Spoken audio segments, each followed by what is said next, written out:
We turn a corner onto the main street, running through silver mist, or at least the part of it I've seen before. Light spills from the windows of businesses as people walk along in pairs and groups.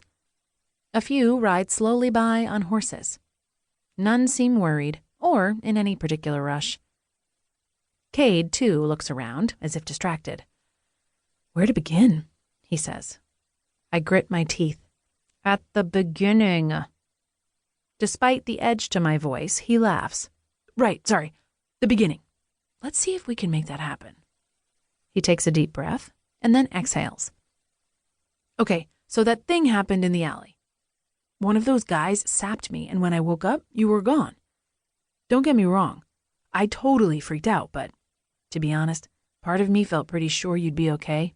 I mean, if you're the one from the Cade clears his throat. "Never mind. We'll get to that later." My non-pointy ears definitely prick up at that one, but I decide to hear Cade out. "The only thing I could think of was that we told Revlin we'd meet her in the morning. Remember her?" I do, of course. The rebel cell leader. Cade looks around. "I know we're not in Faerie, but you might want to keep it down." "Anyway, yeah, her. Remember that guy Ecubon she mentioned? Well, he showed up as promised, and Revlin asked him about your friend. Turns out he saw a girl matching her description being taken through town about 2 weeks ago." Those images from before rise within my mind again. Captives tied to horses, terrified and humiliated as they are paraded through town. "I'm sorry," Cade says. "I know this can't be easy to hear, but hopefully she's okay. Your friend, Julia. See, here's the thing. Ecubon said she was brought in by Vintane himself. He got word that she was taken to the palace, so what I'm thinking is that she might be considered valuable, otherwise she wouldn't be there." Two things click into place for me. The first is that I've heard that name before. Vintane. Raquel's husband mentioned that he and his men were the ones looking for me. The other is that Cade must be right. Julia is valuable because she's bait. "Vintane," I say under my breath, committing his name to memory this time. Cade assumes I'm speaking to him. "Right, Vintane. High Mage, advisor to the queen. Tall bastard, so pale he's nearly albino. He rides out sometimes with the royal guard to intimidate the lowly masses. You might remember him from when we ran for our lives and hid in the sewer." "So that's Vintane. I do remember him, of course. I'll never forget that scene.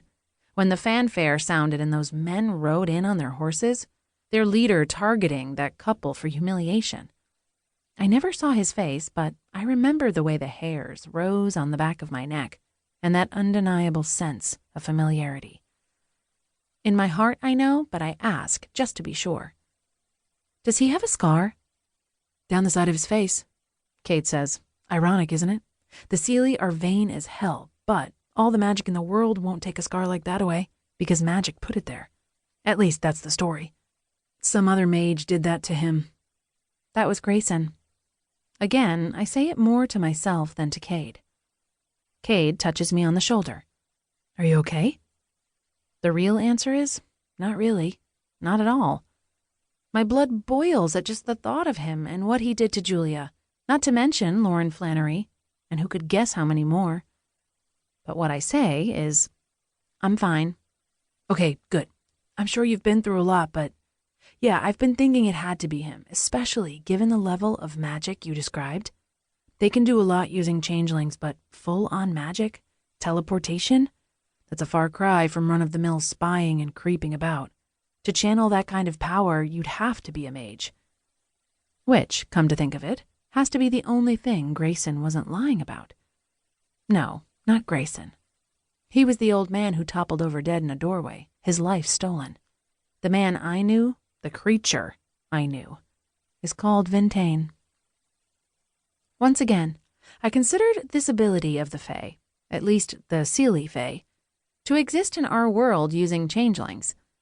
Given the extent of what they appear capable of experiencing in that form, I have to wonder why they ever bothered inhabiting our realm physically. Greed, I guess. Power. That seems to be what they're about.